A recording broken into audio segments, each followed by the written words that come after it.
Despite the schadenfreude of the previous speaker, it's a pleasure to rise and talk to this local government borrowing bill in its first reading, to talk to this bill.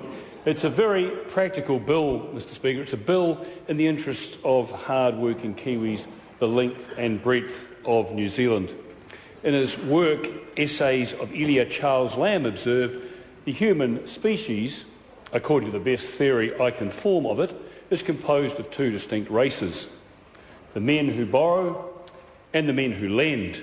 Mr Speaker, whilst that may be true of men and women today, although I suspect the borrowers far outnumber the lenders, it is not true of local councils. Not for them the luxury of heeding Shakespeare's injunction, neither a borrower or a lender be, for loan of it loses both itself and friend. Councils all over New Zealand must borrow. The purpose of this bill is to allow local authorities to borrow more cost-effectively. The New Zealand Local Government Funding Agency will operate as a large-scale borrower that will be able to borrow on more favourable terms than a host of small-time borrowers could.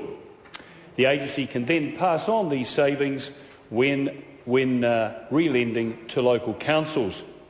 We understand that hard-working New Zealanders are finding it difficult in coping with ever-increasing council rates.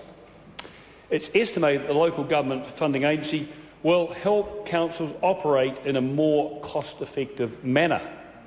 The agency will issue debt on behalf of all participating local councils.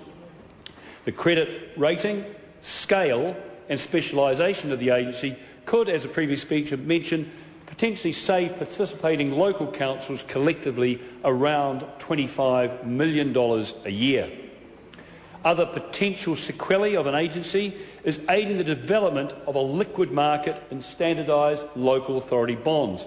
And once again, the previous speaker, it is good to have this support on the other side of the House, noted that this will benefit retail and wholesale investors. It's also going to be positive for the development of a New Zealand capital market. Mr Speaker, I commend this bill to the House. Speaker. Honourable Nanaia Mahu.